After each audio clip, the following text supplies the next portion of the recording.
right, my friends, he is still in Spain, about to leave. Bilderberg officially ended yesterday, but now we have a reporter on from American Free Press. He's also deputy editor who can recap what happened Friday evening, Saturday, and Sunday. We got Charlie Skelton popping in for about 10 minutes at the bottom of the hour. London Guardian reporter, he reports he's now been detained. He was inside right before they shut the resort down and got the intel that they were really threatened, that a lot of members didn't show up. They were particularly scared of yours truly from my bullhorning of them, and that they said that, well, that's why our welfare state is too big. We need to make the public so poor they can't afford to even come to these events. See, that's why they want to bankrupt society. So you're so poor, you're literally starving to death so the Bilderberg Group can fly around above you in their jet aircraft like they're God. It's in Bloomberg. It's all over U.S. news. It's all over foreign news. I have to say this is the biggest rout in Bilderberg history. Jim Tucker agreed when he was on Friday. He's already flying back to the U.S. He's going to be on for a full report later in the week, our final report on Bilderberg until next year.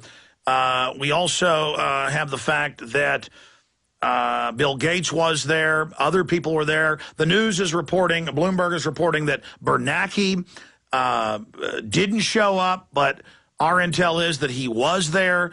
I know Bernanke was there in 2006 and 2008, of course, chairman of the Federal Reserve. But the bad news is the majority of them for the first time are greenlighting an attack on Iran. That doesn't mean it's 100%, but it's all going in that direction. And, of course, Tucker in 2002 said the attack won't be in '02 when the media was saying it would be, including the Washington Post. He said Donald Graham, the publisher, was there. It's going to be March of '03. He said that over a year before. He was correct.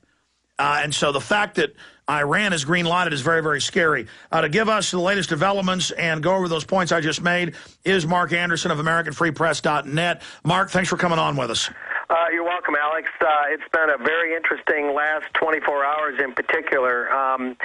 The route that you're talking about, I believe you mean how they were kind of smoked out of here in a way.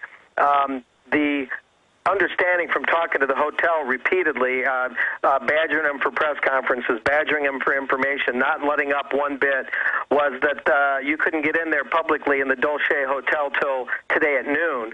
Well, they were gone out of here yesterday evening. And the meeting was really supposed to last until this morning. Traditionally, according to my colleague Jim Tucker, they always have their Monday breakfast before they depart.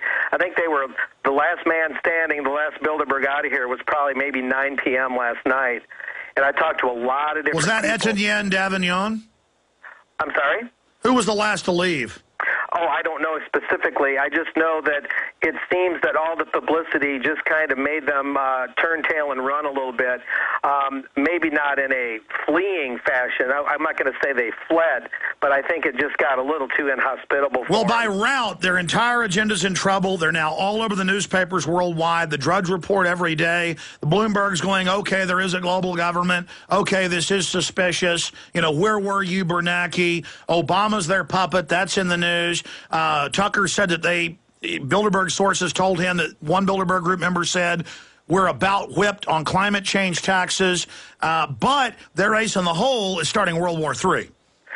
Well, what you said about Iran certainly rings pretty true. Just how close they are to that is very difficult to say. Bill Gates' appearance here brought about some confirmation that he was here under one guise, but his actual reason for being here was to try and sell Zapatero, the Spanish prime minister who gave the opening address, like most nationals do that host the meetings, try and sell him on the green tax, I think otherwise known as the carbon tax.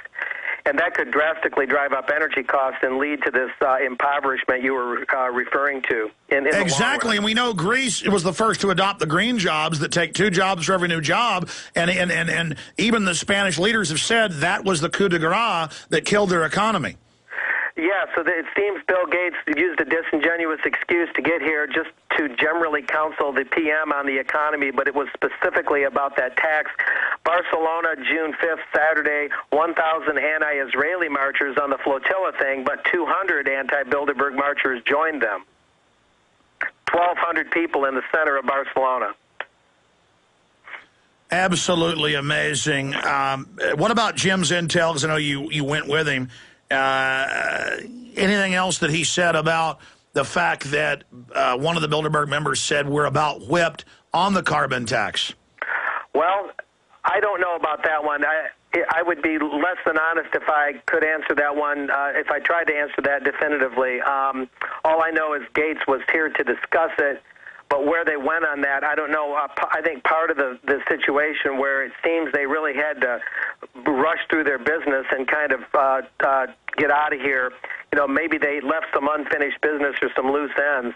At any rate, that some other miscellaneous came through. They spent just about $2 million on renting the place and for all their executive chefs every night and all sorts of about 600 to 800,000 euro for just their security. Supposedly, the Spanish taxpayers don't have to pick all that up. It's reimbursed. Now, that's just some miscellaneous matters.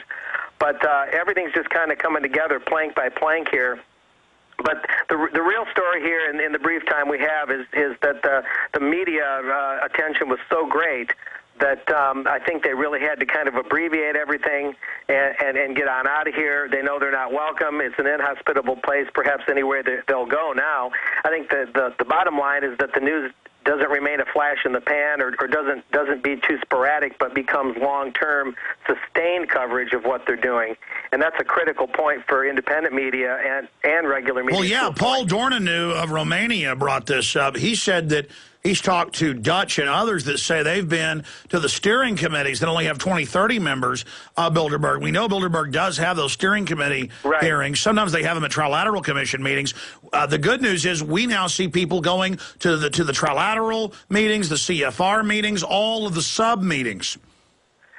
Yes, that's right. And the former Spanish PM spoke to the Chicago Council on Global Affairs that I covered, and he said some things that kind of laid some hints for here, and that was back in April, and he's Jose Aznar, I don't remember his full name, but he had said some things about that they might have to back off on trying to dictate to all the European nations every last thread of their existence.